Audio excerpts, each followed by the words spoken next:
ఎప్పుడైనా ఎక్కడైనా మీ చేతిలోనే వార్తా ప్రపంచం. మీ మొబైల్లో, మీ కంప్యూటర్లో, మీ టీవీలో. సాక్షి టీవీ డిజిటల్ ప్రసారాల కోసం లాగిన్ అవ్వండి www.youtube.com/sakshi-tv.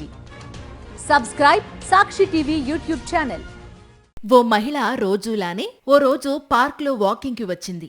వాకింగ్ చేస్తుండగా ఇంతలో ఏదో మెరుస్తూ కనిపించింది. ఏంటా అని చూడగా ఏదో తెలియని రాయి ఆమె కాలికి తగిలింది. ఇంతకీ ఏంటా అని దాన్ని దగ్గరకు తీసి చూడగా వామ్మో, అదొక వజ్రం. ఇది అమెరికాలో చోటు చేసుకుంది. ఆ పార్క్ వజ్రాల వేటకు పెట్టింది పేరు. ఏ వ్యక్తి అందులో వాకింగ్ చేసినా ఎవరికో ఒకరికి వజ్రం దొరుకుతుంది.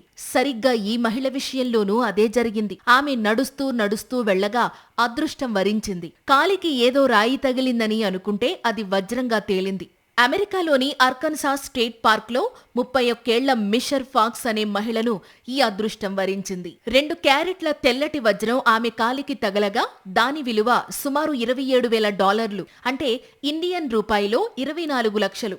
ఈ వజ్రాన్ని చూడగానే మహిళ ఆనందానికి అవధులు లేవు. తన నిశ్చితార్థం కోసం ఈ వజ్రాన్ని పొదిగించి ఓ ఉంగరం చేయించుకుంటానని సదరు మహిళ సంతోషంతో చెప్పుకొచ్చింది. 37 ఎకరాల్లో విస్తరించి ఉన్న ఈ పార్క్లో రోజుకు $15 చెల్లించి ఎవరైనా వజ్రాల వేటకు వెళ్లొచ్చు. కాగా ఈ పార్క్లో ఈ ఏడాదిలో ఇప్పటి వరకు ఏకంగా 350కి పైగా వజ్రాలు దొరికాయి.